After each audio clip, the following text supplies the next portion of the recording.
Hey, it's Persimmon Pop. It's April 25th, 2022. I think the last time we were together was in February, and we were collecting scions. And so we put those scions in freezer bags, plastic bags. We put a little bit of moisture in there in a paper towel. And today I'm going to talk a little bit about what you do to prepare those scions for grafting.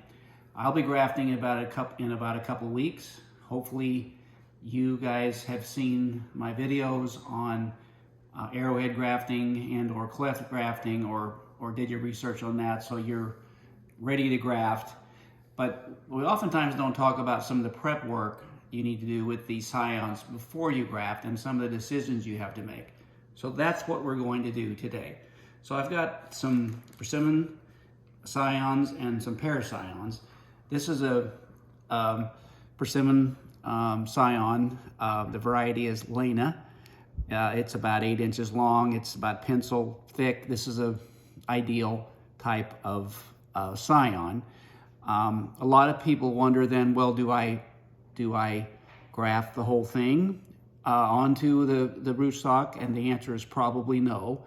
And it has everything to do with these small projections, which hopefully you can see, which are the buds, the vegetative buds. This is the key to your whole success in grafting. And this one is full of buds, which is fantastic, which is another reason why this is a good looking scion. However, technically, you only need one bud to be successful. But when you first start out grafting, you're not sure of your skill set, and sometimes you use multiple buds, and that makes sense. But today I'm going to show you what I would do with this scion or another similar scion as you think about what length of scion you use and how many buds you need. So I'm going to use a pear scion because I'm actually going to graft this today. The pears are ready to go. The persimmons are not ready yet. So again, this is about 8 inches, 9 inches. It's got several buds on it. And the first thing you do when you get a scion out and you're ready to do your grafting is you cut 1/4 to 1/2 inch off of the end that's been cut off of the original tree. Why? Because the end may be dried out a little bit. And now I think you can see, now you have nice green tissue. Now the next thing you need to think about is how many buds am I going to keep for grafting?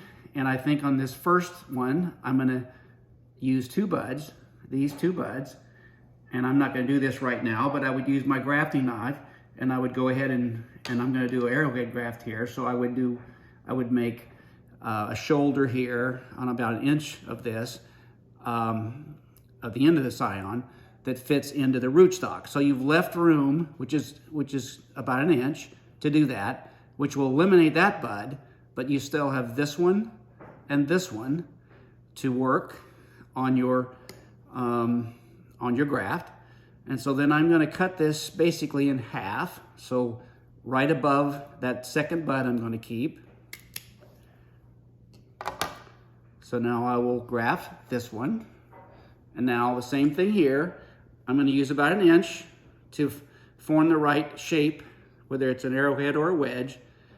You leave about 1 inch, and then that leaves me 1, 2, 3, 4 buds for the second graft. And normally most veteran grafters, they cut the very top buds off because they tend to be sort of weak. And again, you want to focus on the strongest ones. And so this one would be my second. So with that one scion, I'm going to have 2 grafts. I could have probably made 3 grafts out of that. And as you get more comfortable and more confident, you would too. So that's what this little video was about, just about some of the prep work. Now, obviously the ones I've cut off here, I need to graft them today, and I will. Everything else I'm going to put back in the refrigerator till I'm ready to do the rest of the grafting. One more comment. For those of you who are still looking for reference materials, I found a really good website called the Center for Agroforestry, agroforestry.org. It's produced by the University of Missouri, and it's got a really good brochure in there called Propagating Walnuts and Pecans, I think. And while it's about walnuts and pecans, and you may be about pawpaws or persimmon, it's got some terrific illustrations in there on the arrowhead graft, another bark graft, and wedge grafting. And it's done by Dr. Reed at Kansas State from several years ago, but the information is still terrific. With that, good grafting.